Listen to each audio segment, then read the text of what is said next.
दोस्तों, क्या आप जानते हैं एक ऐसा इंडियन स्टार्टअप जो कि 2013 में शुरू हुआ और मात्र 6 सालों में बन गया पूरी दुनिया में अपनी इंडस्ट्री का बादशाह। और देखते ही देखते 2019 तक कंपनी की वैल्यूएशन पहुंच गई $10 बिलियन। और वैल्यूएशन के हिसाब से ये कंपनी बन गई इंडियन स्टार्टअप्स हिस्ट्री की तीसरी सबसे बड़ी कंपनी। अब इससे आगे सिर्फ दो इंडियन स्टार्टअप्स थे और वो थे फ्लिपकार्ट और पेटीएम। लेकिन फिर हुआ कुछ ऐसा कि कंपनी की वैल्यूएशन $10 बिलियन से गिर गई, सीधा पहुंच गई $2.7 बिलियन पर। ऑलमोस्ट 80% वैल्यूएशन ताश के पत्तों की तरह बिखर गई। ऐसा क्या हुआ था इस कंपनी के साथ जो इसकी वैल्यूएशन इतनी तेज़ी से गिरी?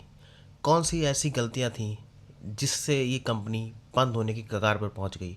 और फिर कहानी में आया नया मोड़ और कंपनी वापस अपनी पटरी पर आ गई। तो चलिए जानते हैं इस कंपनी के स्ट्रगल और कमबैक की कहानी आज की इस वीडियो में। तो दोस्तों, कहानी शुरू होती है साल 2011 से। रायगढ़ उड़ीसा का रहने वाला 19 साल का एक लड़का अपनी कॉलेज की पढ़ाई के लिए दिल्ली शिफ्ट हुआ और फिर उसने बीएससी इन इकोनॉमिक्स में एडमिशन लिया। लेकिन एडमिशन लेने के एक साल बाद ही उसके अंदर एंटरप्रेन्योर बनने का कीड़ा जाग उठा और उसने 2012 में कॉलेज ड्रॉप आउट करके शुरू किया अपना पहला स्टार्टअप, जिसका नाम था ऑरेबल। शायद अब तक आप लोग समझ ही गए होंगे मैं यहाँ पर किसकी बात कर रहा हूँ। जी हाँ, मैं बात कर रहा हूँ रितेश अग्रवाल की, जो कि फाउंडर हैं ओयो के। रितेश को घूमने का काफ़ी शौक था। जिस एज में उनके साथ के स्टूडेंट्स बोर्ड एग्ज़ाम्स की टेंशन ले रहे थे, उसी एज में वो इंडिया घूम रहे थे, अलग अलग होटल्स में स्टे करते हुए। लेकिन उसी वक्त उन्होंने एक चीज़ नोटिस की, जब भी वो बजट होटल्स बुक करते तो हर बार उनको एक के बाद एक बुरा सरप्राइज़ मिलता। किसी होटल्स ने रूम्स की फ़ोटोज़ कुछ और डाली होती, लेकिन चेक इन के टाइम पे रूम निकलता कुछ और था। किसी किसी होटल रूम की बेडशीट ऐसी थी मानो हफ्तों से चेंज नहीं की गई हो। तो किसी का एसी काम नहीं कर रहा, तो कभी रूम गंदा मिलता था। और सबसे बड़ी प्रॉब्लम, कभी कभी तो बुकिंग कंफर्म होने के बाद भी रूम नहीं मिलता था। सोच के देखो, आपने किसी अनजान शहर में रूम बुक किया हो और आधी रात को आपको पता चले कि आपने जो रूम बुक किया है वो अवेलेबल ही नहीं है, आपको कैसा लगेगा? और उस टाइम पे आप कर भी क्या सकते हैं? है ना, ये काफ़ी फ्रस्ट्रेटिंग। बस इन्हीं सब प्रॉब्लम्स ने जन्म दिया ऑरेबल को। आप सोच रहे होंगे अब ये ऑरेबल क्या है? तो सरप्राइज मत होइए आप, ये कहानी ओयो के बारे में ही है। बस थोड़ा सा वेट करिए आप। रितेश को प्रॉब्लम तो अच्छे से समझ आ गई। प्रॉब्लम रूम की है ही नहीं इंडिया में, प्रॉब्लम है तो क्वालिटी और ट्रस्ट की। और 2013 में रितेश को मिली पीटर थिल की थील फेलोशिप, जो कि थी $100,000 की। और यहीं से शुरू होती है उनकी स्टार्टअप जर्नी। ओरावेल का मॉडल काफ़ी सिंपल था। होटल्स ऑनलाइन लिस्ट करो, ऑनलाइन कस्टमर्स ढूंढो और बीच में अपना कमीशन कमाओ, मतलब जोमेटो फॉर होटल्स। पर इस मॉडल की सबसे बड़ी दिक्कत थी क्वालिटी कंट्रोल। रूम गंदा निकला तो लोग होटल ऑनर्स को नहीं बल्कि ओरावेल को ब्लेम करते थे। तो इसका मतलब ये हुआ, जो प्रॉब्लम सॉल्व करने निकले थे वो प्रॉब्लम तो वहीं के वहीं रही। और इसी वजह से ये मॉडल फेल हो गया। पर इसी मॉडल ने जन्म दिया ओयो को। रितेश को एक बात बहुत जल्दी रियलाइज हुई, प्रॉब्लम तो होटल ढूंढने की कभी थी ही नहीं, प्रॉब्लम तो थी होटल को स्टैंडर्डाइज करने की। तो उन्होंने सोचा अब ओयो सिर्फ होटल्स को लिस्ट नहीं करेगा, बल्कि अब से होटल्स को स्टैंडर्डाइज करेगा और मेक श्योर करेगा कि कस्टमर्स को साफ चादर, वर्किंग एसी, फैंस, वाईफाई और फिक्स्ड एमिनिटीज़ विद एक जैसी प्राइसिंग प्रोवाइड करेगा। और time to time quality checks भी करेगा। और कस्टमर को पहले से पता होगा कि मिनिमम उसको इस प्राइस में क्या क्या फैसिलिटीज़ मिलेंगी। और यही ट्रस्ट बन गया ओयो की सुपर पावर।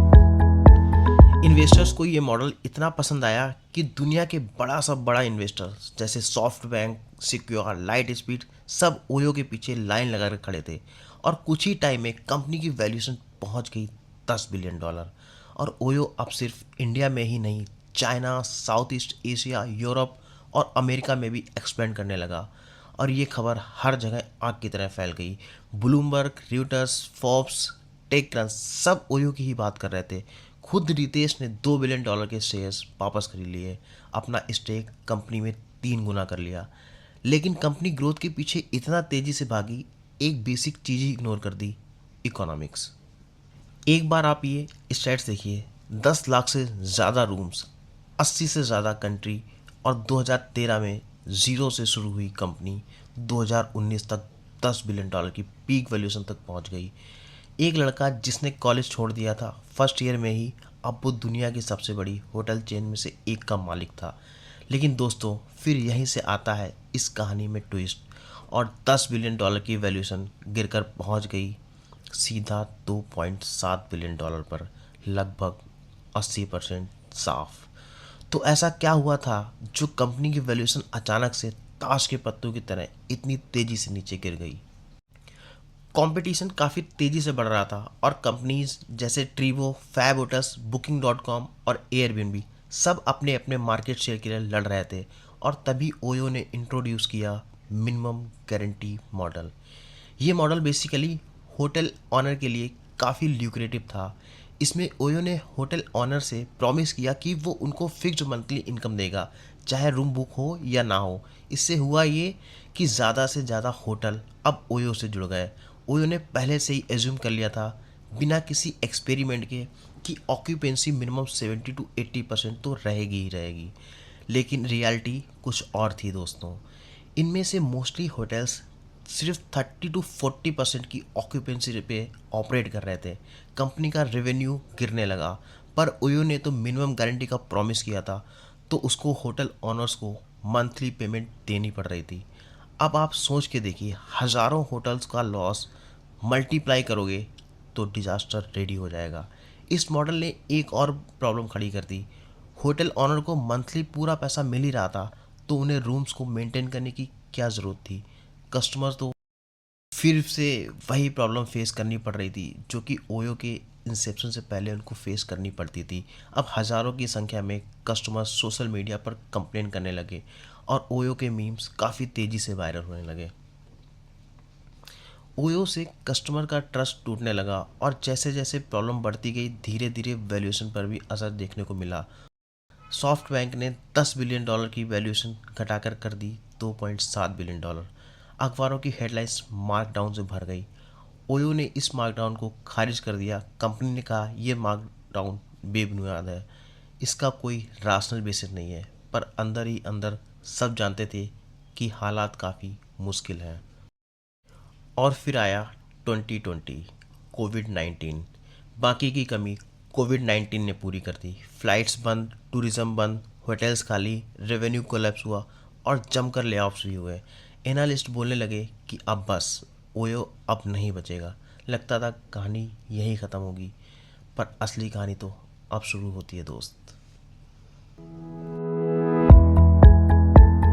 रितेश ने कुछ मुश्किल डिसीजंस लिए जो पहले ही ले लेने चाहिए थे। मिनिमम गारंटी कॉन्ट्रैक्ट्स हटा दिए या रीनेगोशिएट किए। कंपनी शिफ्ट हुई रेवेन्यू शेयरिंग मॉडल पे। फोकस ग्रोथ से प्रॉफिटेबिलिटी पर आ गया। टेक्नोलॉजी, प्राइसिंग, सपोर्ट सब रिबिल्ड हुआ और धीरे धीरे फंडामेंटल्स ठीक होने लगे। और इसका नतीजा ये हुआ, फाइनेंशियल ईयर 2024 में ओयो ने अपना पहला पोस्ट टैक्स प्रॉफिट 229 करोड़ रुपए कमाया। वैल्यूएशन स्टेबल हो गई और बीच बीच में आईपीओ की भी खबरें न्यूज़पेपर्स की हेडलाइंस में बनी रहती हैं। 35 से ज़्यादा कंट्रीज़ में ऑपरेशंस चालू है। कंपनी वापस अपनी पटरी पर आ चुकी है। और आज रितेश सिर्फ फाउंडर नहीं है, वो बन गया इंडिया का सबसे young shark. Shark tank India का सबसे अमीर जज, लगभग $2 बिलियन की नेटवर्थ। सीजन 4 में ही करीब 16 करोड़ का इन्वेस्टमेंट, अब तक करीब 38 से ज़्यादा स्टार्टअप्स में इन्वेस्टमेंट। और आप लोग रितेश का सरल स्वभाव जानते ही होंगे, वो काफ़ी पॉपुलर भी हैं यंगस्टर्स के बीच। तो इस कहानी से एंटरप्रेन्योर क्या सीख सकता है दोस्तों? लेसन नंबर 1, असली प्रॉब्लम सॉल्व करो। रितेश ने अपनी फ्रस्ट्रेशन को बिजनेस में कन्वर्ट कर दिया। लेसन नंबर 2, पिवट करने से मत डरो। ओरावेल फेल हुआ, पर उसी ने जन्म दिया ओयो को। लेसन नंबर 3, स्टैंडर्डाइजेशन से ट्रस्ट बनता है, लोग कंसिस्टेंसी के लिए पैसा देते हैं। Lesson number 4, growth without profitability is a bomb, जो कभी भी फट सकता है। लेसन नंबर 5, सबसे इम्पॉर्टेंट, कंपनीज गलतियों से नहीं मरती, वो तब मरती हैं जब गलतियां मानने से ही इनकार कर देती हैं। ओयो की कहानी सिर्फ होटल्स के बारे में नहीं है, ये कहानी है एम्बिशन की, गलतियों की और सर्वाइवल की। एक टीनेजर ने टूटी फूटी इंडस्ट्री देखी, $10 बिलियन की कंपनी बनाई, एक बड़ी गलती की, ऑलमोस्ट सब खो दिया और फिर वापस खड़ा हो गया। सवाल ये है, क्या ओयो कभी मैरियट और हिल्टन को टक्कर दे पाएगा या हिस्ट्री खुद को रिपीट करेगी? नीचे कमेंट में ज़रूर बताइएगा। और ऐसी बिजनेस केस स्टडीज़ पसंद आती हैं तो सब्सक्राइब करना मत भूलना। मिलते हैं अगली कहानी में। धन्यवाद दोस्तों।